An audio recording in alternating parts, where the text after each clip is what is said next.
हाय दोस्तों, आज हम 8वीं क्लास के साइंस का विज्ञान का पहला चैप्टर फसल उत्पादन एवं प्रबंधन चैप्टर का जो भी जितना भी इम्पोर्टेंट ऑब्जेक्टिव बनने वाला है उसको आज हम कवर करेंगे। जो प्रतिभा खोज के एग्जाम में बहुत ही पूछा जाता है, एनसीईआरटी बुक से ही पूछा जाता है। आइए हम फसल उत्पादन एवं प्रबंधन से जो भी इम्पोर्टेंट क्वेश्चन बनने वाले हैं उसको बारी बारी से देखते हैं। आप लोग गेस करिएगा, देखिएगा सही हो पा रहा है या नहीं। ठीक है, पहला क्वेश्चन है, खरीफ फसल का उदाहरण है। खरीफ फसल का उदाहरण क्या हो सकता है? गेहूँ, आलू, धान, सोयाबीन। इसका आंसर हो जाएगा आपका धान। नेक्स्ट क्वेश्चन है, दानों को भूसे से अलग करना कहलाता है। दानों से भूसे को अलग करना क्या कहलाता है? थ्रेसिंग। नेक्स्ट क्वेश्चन है, जंतुओं द्वारा प्राप्त खाद्य पदार्थ हैं। दाल, शहद, फल, चावल। जंतुओं द्वारा प्राप्त खाद्य पदार्थ शहद होगा आंसर। नेक्स्ट क्वेश्चन, जब एक ही किस्म के पौधे किसी स्थान पर बड़े पैमाने पर नियमित रूप से उगाए जाते हैं तो उसे क्या कहते हैं? अनाज, फसल, कृषि, खेती। फसल स्वपोषी का उदाहरण है। स्वपोषी मतलब वह जीव जो अपना भोजन स्वयं बनाता हो। गाय, बकरी, मनुष्य, आम का पौधा। तो इसका आंसर हो जाएगा आम का पौधा।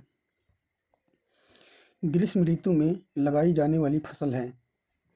गर्मी मौसम में लगाई जाने वाली कौन सी फसल है? रबी फसल, खरीफ फसल, जायद फसल, कोई नहीं। तो इसका आंसर होगा जायद फसल।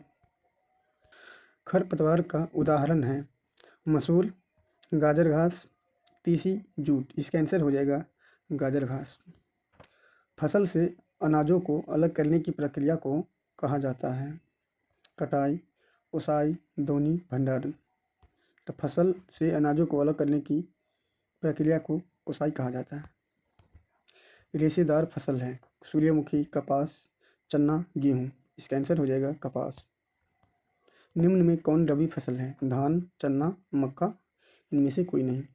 इसका आंसर हो जाएगा चना। नेक्स्ट देखते हैं, फसल चक्रण से मिट्टी की उर्वरता मतलब मिट्टी की ताकत पे क्या असर पड़ता है? तो फसल चक्रण से मिट्टी की उर्वरता पर क्या असर पड़ता है? बढ़ जाती है, घट जाती है, अपरिवर्तित रहती है, इनमें से कोई नहीं। तो बढ़ जाती है।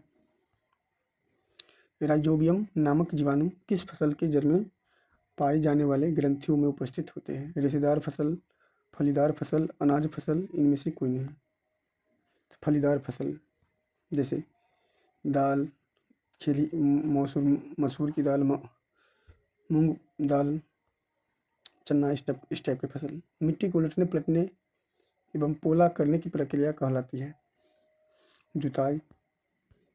ऋतु के आधार पर निम्न में से कौन फसल सबसे कम प्रचलित है?